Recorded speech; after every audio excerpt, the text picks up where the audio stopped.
Do you think Nosferatu is just another vampire film? A silent horror classic from 1922 that pioneered German expressionist cinema? What if I told you that Count Orlok wasn't created from the imagination of filmmaker F.W. Murnau, but rather carefully documented from a series of real events that stretches back centuries? The truth has been hidden, suppressed, for good reason. The story I'm about to tell you has been pieced together from fragments of evidence that were never meant to be found. Historical records mysteriously removed from archives, personal journals burned or sealed away, testimonies silenced, witnesses who disappeared. The official narrative, that Count Orlok was merely a renamed version of Dracula to avoid copyright issues with Bram Stoker's estate, is the convenient fiction they want you to believe. It begins in the winter of 1823 in a remote village in the Carpathian Mountains. A series of deaths plagued the small community of Vishu Deus. The victims were found pale, drained of blood, with 2 puncture wounds on their necks. Local authorities documented 7 deaths over 3 weeks.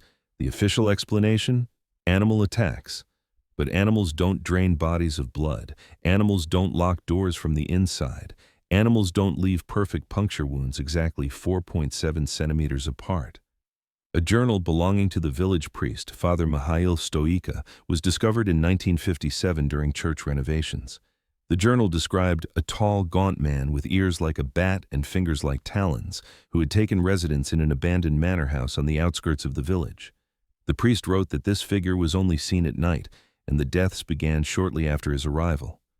The final entry in Father Stoika's journal simply stated, "He knows I watch him.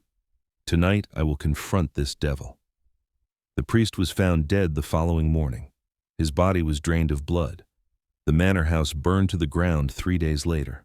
No remains were ever found. The death stopped. The incident was forgotten, buried in local superstition and fear. But it wasn't the end. Never the end. 27 years later, in 1850, a German businessman named Heinrich Wagner traveled to Transylvania to negotiate lumber exports. Wagner kept meticulous records of his journey, including detailed descriptions of the people he encountered. His papers, now held in a private collection, describe meeting a peculiar nobleman during his travels who invited him to stay at his castle. Wagner noted the man's corpse-like appearance and unnaturally long fingers. He wrote that his host never ate in his presence and was absent during daylight hours.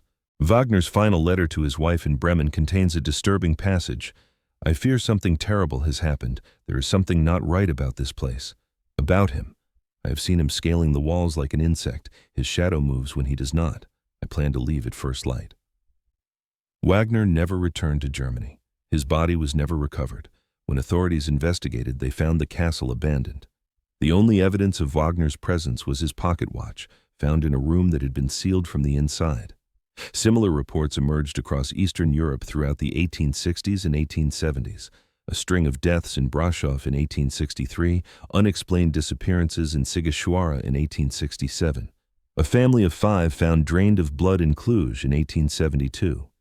Each incident followed the same pattern: a stranger's arrival, nocturnal deaths, puncture wounds, bodies drained of blood. And each time, when authorities investigated, the mysterious figure had vanished.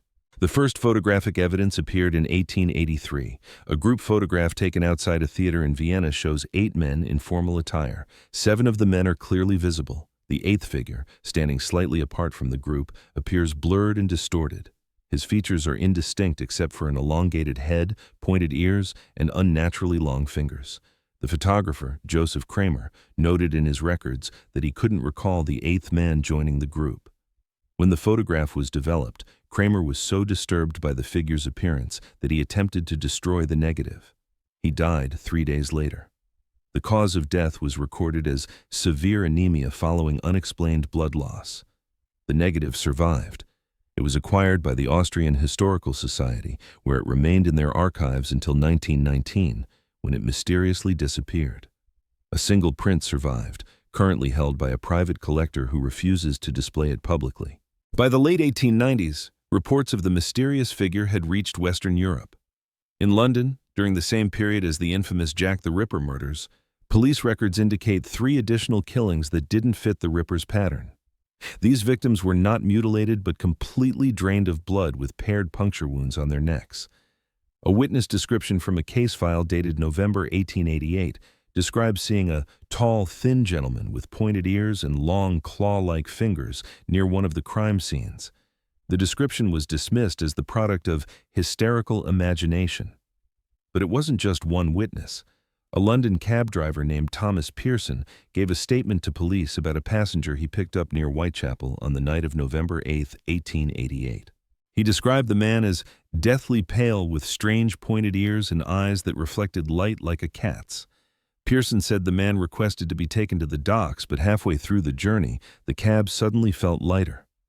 When Pearson stopped to check on his passenger, the cab was empty. The doors had remained closed. Pearson's statement was stricken from official records. He was found dead in his lodgings 3 days later. Cause of death, exsanguination from 2 puncture wounds on his neck. The pattern continued. Paris, 1895. Berlin, 1901. Prague, 1908. Each incident followed by mysterious disappearances of evidence, witnesses, and investigators. Someone or something was covering its tracks, but not perfectly. Never perfectly. In 1909, a German rare book dealer named Alban Grau acquired a collection of documents from an estate sale in Bremen. Among them was Heinrich Wagner's travel journal and correspondence, including several pages that had never been delivered to his wife. These missing pages contained detailed sketches of the nobleman who had hosted Wagner. The drawings depict a gaunt, bat-like figure with pointed ears, elongated fingers, and sharp incisors visible when he smiled. Grau became obsessed with the story and began collecting similar accounts from across Europe. For over a decade, Grau gathered evidence, police reports, witness testimonies, journal entries, newspaper clippings documenting mysterious deaths, all pointing to the existence of a blood-drinking entity that had moved through Europe for at least a century, an entity that matched Wagner's sketches with disturbing consistency. Alban Grau was not just a book dealer, he was also a film producer. In 1921, he approached filmmaker F.W. Murnau with his collection of evidence and a proposition to create a film based on the true story he had uncovered, disguised as an adaptation of Stoker's Dracula. The creature would be called Count Orlok instead of Dracula. The setting moved to the fictional town of Wisborg rather than London. Enough changes to avoid legal issues with Stoker's estate, enough changes to hide the truth in plain sight. The real purpose of the film, according to Grau's private correspondence, discovered in 1978, was to warn the public. "If I present these facts as fact," he wrote to a confidant in October 1921, "I will be dismissed as a madman or worse, silenced like the others.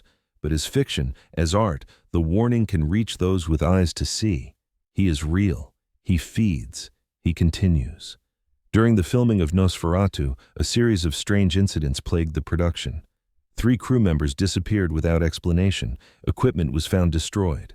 Film reels were discovered unspooled and exposed to light. Most disturbing was the casting of Max Schreck as Count Orlok. Schreck, whose name appropriately means terror in German, was unknown to the film industry before Nosferatu. Murnau allegedly found him through a theater contact in Berlin. Crew members reported that Schreck would remain in character at all times, never socializing with the cast and crew. He was only present for night shoots, with Murnau filming his scenes between sunset and sunrise.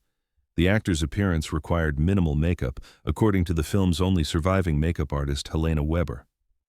In an interview given in 1967, just before her death, Weber claimed, "We hardly needed to do anything to Herr Schreck. His fingers were naturally that long. His ears already pointed. We darkened his eyes, yes, but those teeth, those were his own." When Nosferatu premiered in Berlin on March 4, 1922, 7 audience members reportedly fainted during the screening. One man suffered a fatal heart attack during the scene where Orlok rises from his coffin aboard the ship. Newspapers attributed these reactions to the film's frightening effectiveness. But Grau knew better. The Stoker estate sued over the obvious similarities to Dracula, and courts ordered all copies of Nosferatu destroyed. Grau did not fight the ruling. In fact, evidence suggests he may have secretly encouraged the lawsuit. In a letter dated April 1922, he wrote, "Perhaps it is better this way. I fear I have drawn his attention. The film must be destroyed, but copies will survive. The warning will endure, hidden but not lost." Grau was right about drawing attention. 3 weeks after the court ruling, his home in Berlin was burned to the ground. His body was never recovered. His entire collection of evidence vanished. Max Schreck continued acting in German cinema, but those who worked with him after Nosferatu reported he seemed different, more human, less otherworldly. Film historian Friedrich Kessler proposed a theory in his 1973 book, The Shadow of Nosferatu. The real Schreck had been replaced by a human actor to maintain the appearance of normalcy. Kessler died before the book was published. The manuscript was heavily edited by his publisher, with entire chapters removed. The entity known as Count Orlok seemed to retreat from public view after the release of Nosferatu. But the pattern of deaths, bodies drained of blood, puncture wounds 4.7 centimeters apart, continued. They simply became more discreet, more carefully concealed. In 1931, Bela Lugosi starred in Universal's Dracula, portraying the vampire as a suave, aristocratic figure, far removed from the rat-like, pestilential Orlok. This depiction shifted public perception of vampires toward the romantic and further obscured the truth of the real entity. Was this coincidence? Or deliberate misdirection? Meanwhile, the few surviving copies of Nosferatu gained a cult following. Those who studied the film closely began to notice details. The way Schreck's shadow sometimes moved independently of his body, not a special effect, but a filming error that captured something not meant to be seen. The scenes where Orlok stares directly into the camera, breaking the fourth wall. Moments where Schreck seemed to be looking not at the audience but at specific individuals who would later view the film. In 1942, film historian Ernst Hoffmann published an analysis of Nosferatu in an obscure academic journal. He pointed out that Schreck appeared in several scenes to cast no reflection, despite other actors' reflections being visible in the same mirrors and windows. Hoffmann concluded these were continuity errors. 3 days after publication, Hoffmann was found in his office. The cause of death, exsanguination from 2 puncture wounds on his neck, exactly 4.7 centimeters apart. The journal was quickly pulled from circulation. All copies were destroyed except one, preserved in the Harvard University archives. The relevant page containing Hoffmann's observation about the reflections has been torn out. For decades, the entity remained in the shadows, his existence hidden behind fiction and folklore. But those who knew where to look could track his movements through a trail of bloodless bodies across Europe and later, America. In 1953, a night watchman at the Library of Congress reported seeing a tall, thin man with pointed ears examining the library's copy of Nosferatu. When the watchman approached, the man vanished. The following morning, the film canister was found empty. The copy was restored 3 days later, but film preservationists noted subtle differences in certain frames. In scenes where Orlok stared into the camera, his eyes now seemed to track a different point in the audience. The pattern continued through the decades. Whenever Nosferatu was screened, unusual deaths would follow in that location. A 1967 University Film Festival in Berkeley, a 1973 retrospective in Paris, a 1979 midnight showing in New York, each followed by at least one death, exsanguination, puncture wounds, locked rooms. In 1979, Werner Herzog's remake Nosferatu the Vampire was released, starring Klaus Kinski as the Count. During production, Herzog reported strange occurrences on set, equipment failures, unexplained noises, crew members feeling watched. In a 1982 interview, Herzog stated, "There was something present during filming, something that did not want this story told again." The interviewer laughed. Herzog did not. 3 crew members from Herzog's production died under mysterious circumstances within a year of the film's completion. Each body was found drained of blood, each with 2 puncture wounds on the neck, exactly 4.7 centimeters apart. The entity's activities seemed to intensify with each new adaptation or screening of Nosferatu, as if the film itself was a beacon, drawing him to those who viewed it, or perhaps a hunting ground. In 2000, film restoration expert Lucinda Marsh began work on a digital restoration of the original Nosferatu. During the process, she discovered frames that had not been visible in previous restorations. In her notes, she described finding micro-expressions in Schreck's performance, moments where his eyes tracked specific movements behind the camera, reactions to stimuli that weren't part of the directed scene. Most disturbing was her discovery of frames where Schreck appeared to be looking directly at the camera with what she described as recognition and hunger. Marsh's restoration was never completed. She disappeared from her apartment in March 2001. The door was locked from the inside. The only evidence of struggle was a broken window on the 20th floor. Her computer contained corrupted files. Her notes were gone. The film negative she had been working with showed no signs of the additional frames she had documented. The pattern continues to this day. Special screenings of Nosferatu are still followed by unexplained deaths. Film scholars who study Shrek's performance too closely report feeling watched in empty rooms. Several have disappeared. In 2017, German film archivist Thomas Becker discovered a previously unknown collection of production materials from Nosferatu in a sealed vault in the former Universum Film AG studios in Berlin.